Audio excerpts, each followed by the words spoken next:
Books are the mirrors of the soul. Failure is the condiment that gives success its flavor. I'm oxygen. He's dying to breathe. Doubt as sin. Christianity has done its utmost to close the circle and declared even doubt to be sin. One is supposed to be cast into belief without reason by a miracle, and from then on to swim as in the brightest and least ambiguous of elements, even a glance toward land, and even the thought of our one perhaps exists for something else, as well as swimming even the slightest impulse of our amphibious nature is sin. And notice that all this means that foundation of belief and all reflection on its origins likewise is excluded as sinful. What is wanted are blindness and intoxication and eternal song over the waves in which reason has drowned. People say that eyes are windows to the soul. I want to change my punctuation. I want, for example, for exclamation marks, but I'm drowning in ellipses. I'm a little pencil in the hand of a writing God who is sending a love letter to the world. Life is a journey. Time is a river. The door is ajar. Memories are bullets. Some whiz by and only spook you. Others tear you open and leave you in pieces. I said nothing for a time, just ran my fingertips along the edge of the human-shaped emptiness that had been left inside. I always thought of it, like you said, that all the strings inside him broke, but there are 1,000 ways to look at it. Maybe the strings break, or maybe our ship sink, or maybe we're grass, our roots so interdependent that no one is dead as long as someone is alive. We don't suffer from a shortage of metaphors, is what I mean, but you have to be careful with which metaphor you choose because it matters. If you choose the strings, then you're imagining a world in which you can become irreparably broken. If you choose the grass, you're saying that we are all infinitely interconnected, that we can use these root systems not only to understand one another, but to become one another. The metaphors have implications. Do you know what I mean? The foundation of irreligious criticism is man makes religion. Religion does not make man. Religion is indeed the self-consciousness and self-esteem of man who has either not yet won through to himself or has already lost himself again. But man is no abstract being squatting inside the world. Man is the world of man, state, society, the state, and the society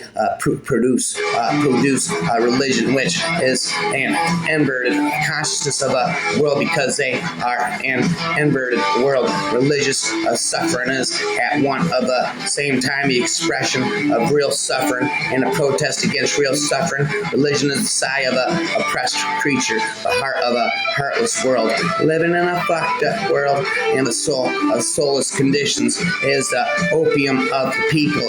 Abolition of religion as the illusory happiness of the people is the demand for their real happiness, to call on them to give up their illusions about their condition is to call on them to give up a condition that requires illusions. But criticism of religion is therefore an embryo of criticism of that veil of tears of which religion is a halo. Criticism has plucked the imaginary flowers on a chain, not in order that man shall continue to bear that chain without fantasy or consolation, but so that he shall throw off the chain and pluck the living flower wrapper forever. The criticism of religion delusions a man so that he have fake act and fashion his reality like a man who has discarded his illusions and gained his senses so that he will move around himself as his own true sun. Religion is only the illusory sun which revolves around a man as long as he does and not revolve around himself. The sense of tragedy, according to Aristotle, comes ironically enough not from the protagonist's weak points, but from the good qualities. Do you know what I am getting at? People are drawn deeper turn to tragedy not by their defects but by their virtues. We accept irony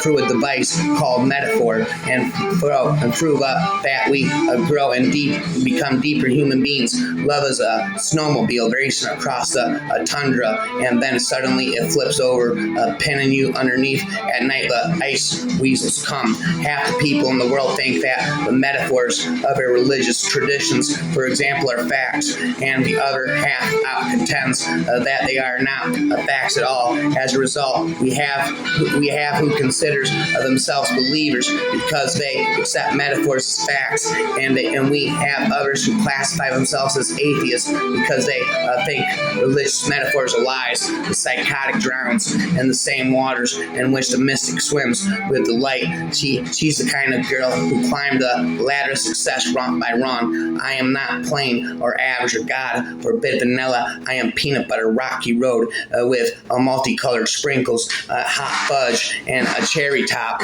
and a cherry on top. I always think of each night as a song, or each night as a song, or each moment as a song. But now I'm seeing we don't live in a single song. We move from song to song, from lyric to lyric, from chord to chord. There is no ending to here. It is an infinite playlist. Illness is the night side of life, a more wondrous citizenship. Everyone who is born holds dual citizenship in the kingdom of the well and the kingdom of the sick. Although we all prefer to use the good passport, sooner or later each of us is obliged, at least for a spell, to identify ourselves as citizens of that other place. If music is a place, then jazz is the city, folk is the wilderness, rock is the road, classical is the temple, the nail that sticks out. Barvis gets hammered the hardest. Life's a friend of mine is a public performance on the violin in which you must learn the instrument as you go along. I wonder which is preferable, to walk around all your life swollen up with your own secrets until you burst from the pressure of them, or to have them sucked out of you, every paragraph, every sentence, every word of them.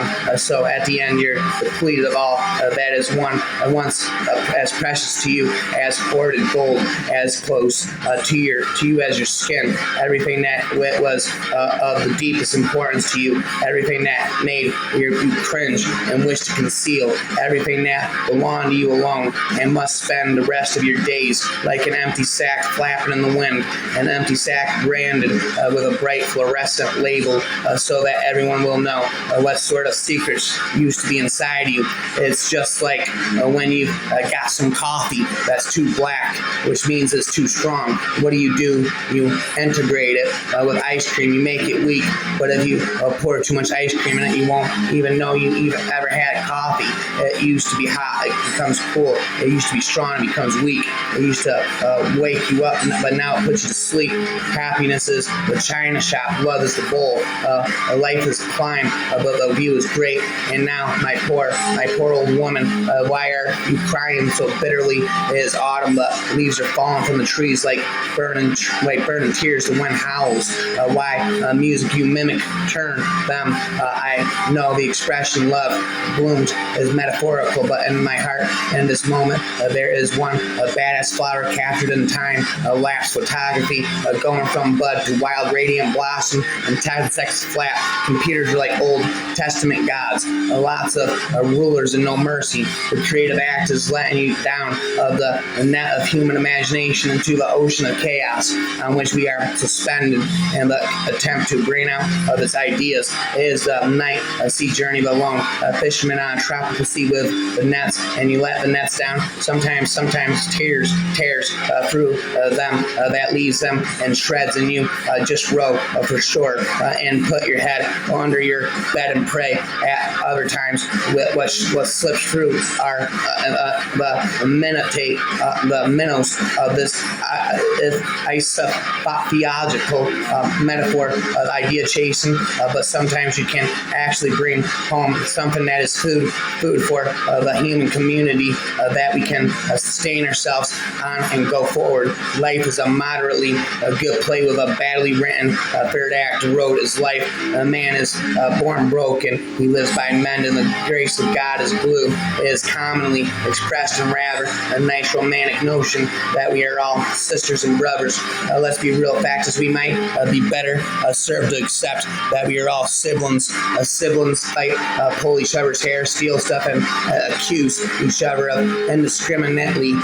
But siblings also know the undeniable fact that they are the same blood share, the same origins in our family, even when they hate each other. And that tends to put all things in perspective. Hope is the crystal meth of emotion that hooks you fast and kills you hard. Using a metaphor as front of the man as unimaginative and as ridiculing was like a red flag to a BU, was like putting something very annoying in front of someone who was annoyed by it. Time is a river and books are boats. Many volumes start down the stream only to be wrecked and lost beyond recall in its sands. Only a very few endure the testings of time and live to bless the age is following. Really is a click from which we escape by metaphor.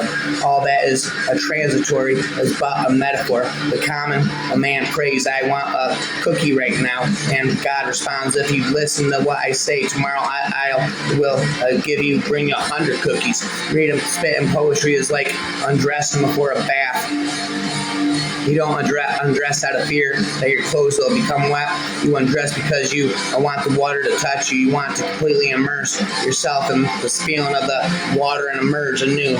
You're a marshmallow, soft and sweet, and when you get heated up, you go all gooey and delicious. The word metaphor means carrying something from one place to another, and it is when you describe something by using a word for something that it isn't. That this means that the word metaphor is metaphor. I think it should be called a lie, because a pig is not like a day, and people do not have skeletons in their cupboards. And when I try and make a picture of the phrase in my head, it just confuses me, because imagining an apple in someone's eye doesn't have anything to do with liking someone a lot, and it makes you forget what the person is talking about. Well, the known is infinite, the known is finite, the unknown is infinite. Intellectually, we stand on an islet in the midst of an illimitable ocean, and of inexplicably our business and every generation is to reclaim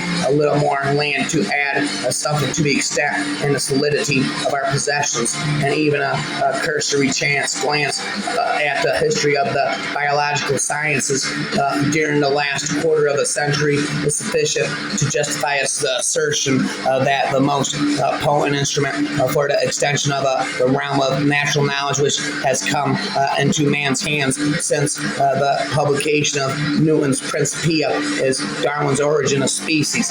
Its television is a babysitter. The internet is drunk librarian who won't shut up. They say the eyes are the window to the soul. The metaphors help eliminate what separates you and me. I found myself in a sea in which the waves of joy and sorrow were chasing against each other by forever metaphor rapper.